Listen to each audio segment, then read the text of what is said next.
Бүгін құрметті Тарбағатай ауданының тұрғындары және де Тұрлы Тарбағатай газетінің тұрақты оқырмандары, сіздермен бірге мен педагогика ғылымдарының магистранты, журналист Еркежан Бақытбекқызы боламын. Құрметті біздің оқырмандар, сіздерге бөлісер біздің жақсы қуанышты жаңалығымыз бар. Біз сіздерге сыр сұхбат айдарын ұсынбақшымыз. Бұл айдарымызда Тарбағатай ауданының еңбек сіңірген, қызмет жолында жүрген көптеген аға әпкелерімізбен сұхбаттаса отырып, олардың өнер жолдарын, өмір жолдарын сіздерге ұсынбақшымыз.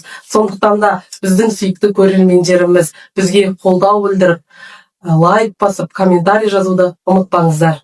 Ендеше, бүгін біздің алғашқы сұхбатымыз домбыра жайлы болмақшы. Домбыра қазақтың ұлттық аспаптарының бірі екені баршамызға мәлім. Қос ішекті домбыраның сырлы әуені барша қазақ, бүкіл әлемді тебірентері анық. Осы қазақ халқының жаны мен тәні мен мұңдас домбыра аспабын қазақ халқы етенеден қолданғаны баршамызға мәлім. Қазақ пен домбыра қашанда бір-бірімен егіз ұғым. Домбыраның күмбірлеген үні қазақтың тұла бойын шымырлатып, рухын көкке көтереді. Ендеше, біздің тақырыбымызға тұздық болған біздің алғашқы кейіпкеріміз Ақжар балалар саз мектебінің домбыра сыныбының оқытушысы Смағұл Қуаныш Зиябекұлы. Қуаныш аға, біздің сұхбатымызға қош келдіңіз. Жалпы өзіңізді осы халыққа түсінікті болу үшін өзіңізді қысқаша таныстырып өтсеңіз. Мен 1978 жылы дүниеге келдім. Осы Тарбағатай ауданы Ақзор ауылында, осы Қара Шаңырақ абай мектебінде алғаш мектеп табалдырығын аттап, осы жерде 9 сыныпқа дейін оқыдым. Енді бір айтатын кететін жай, осы домбыраға қызығушылығым артып, бала күнімнен әкемді қоса кетейін деп тұрмын осы жерде. Себепке сол кісі кеңес дәуірінде автоклуб дейміз ғой кезінде. Осы мәдениет, аудандық мәдениет үйінде жүргізуші болып қызмет атқарған. Алыстан келген өнерпаздарды, оркестрларды сол өзінің көлігімен ауылдарды аралап концерт беретін. Сол кезде менің қызығушылығым ояна бастады.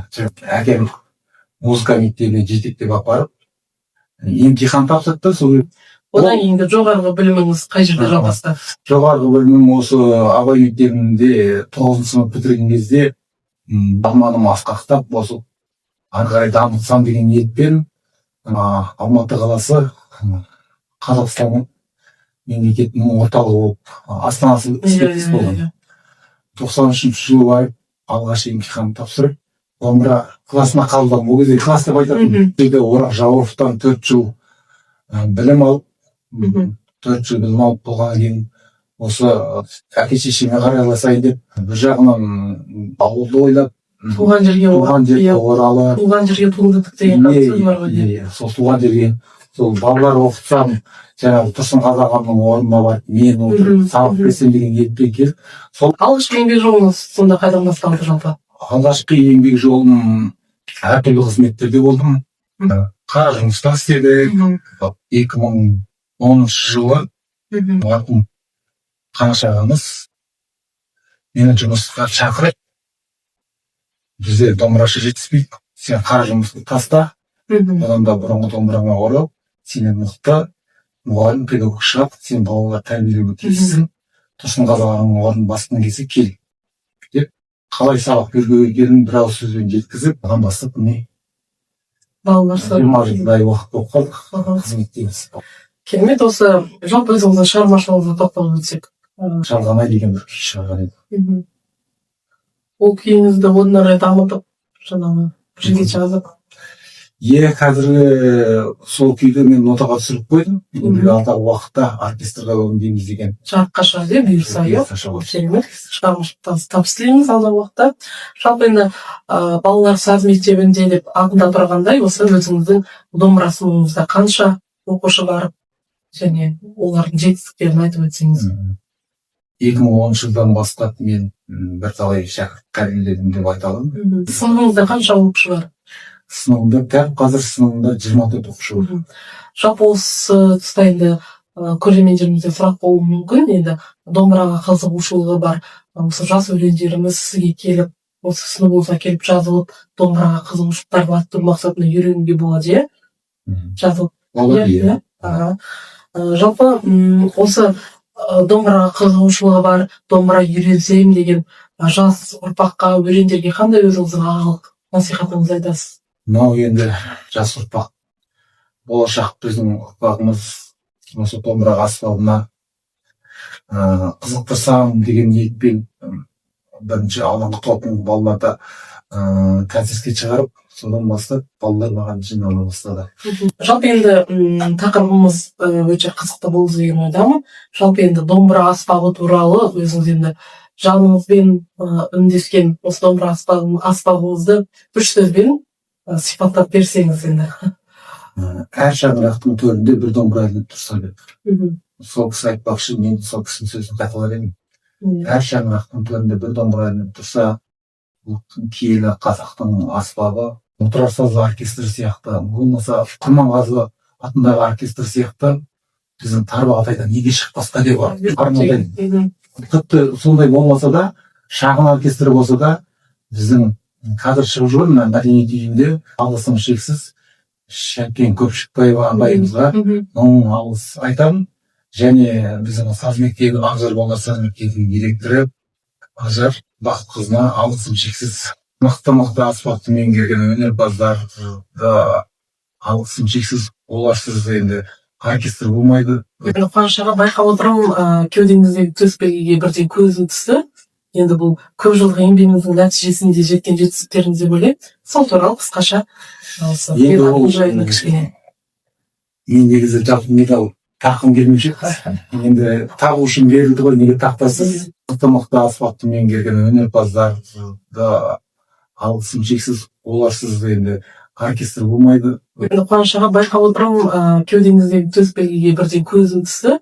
Енді бұл көп жылғы еңбегіңіздің нәтижесінде жеткен жетістіктеріңіз деп ойлаймын. Сол туралы қысқаша жайында кішкене.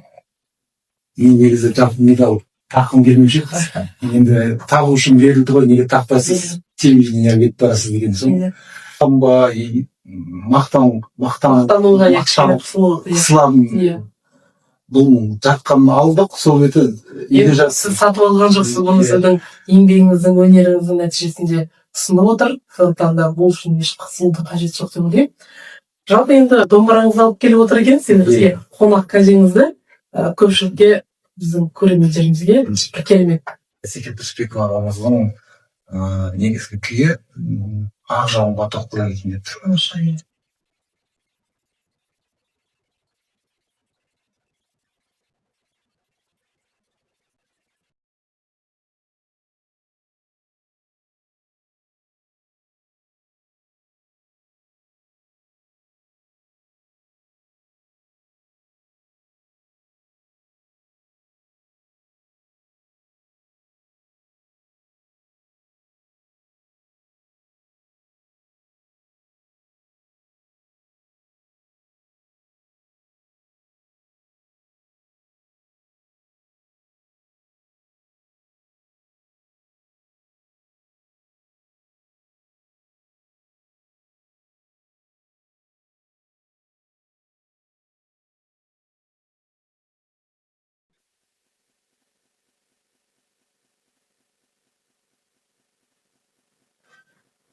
Ой, керемет, тамаша. Қуаныш аға, сіздің бүгінгі өнеріңізге, өмір жолыңызға тәнті болып, енді сізге өнер жолында тек қана толағай табыстар, қызметтік өсу тілейміз. Шәкірттеріңіздің айболынан туып, сіздің үмітіңізді ақтап, тек биік белестерден көріне берсін деген ниеттеміз. Өзіңіздің осы сұхбаттың соңында шағын сөзіңіз болса, 96 сөзін толықтай түйіндеп өте жатырмыз ғой. Осы шығысымыздың өнері, дәстүрлі күй өнері жоғалмас екен деп ойлаймын. Жаңағы Ақжар балалар саз мектебінің түлеп ұшып жатқан, сонда оқып жатқан ұрпақтарымыз осы бір аспапты меңгеріп, мықты күйшілер шықса деп ойлаймын, арман. Ал құрметті біздің оқырмандарымыз, бүгінгі біздің осымен сұхбат айдары аяқталды. Сіздермен бірге болған мен журналист Еркежан Бақытбекқызы. Бүгінгі біздің айдарымызда сіздерге болады деген ойдамын. Біздің мақсатымыз тек қана газет беттеріне мақала жазумен шектелмей, қоғамда қызметте өзіндік орны бар әртүрлі саладағы еңбек қызмет табысында жүрген адамдардың өмір жолын, өнер жолдарын сіздерге ұсынып, өскелең ұрпаққа үлгі болсын деген ниеттеміз. Еліміз аман, жұртымыз тыныш болсын.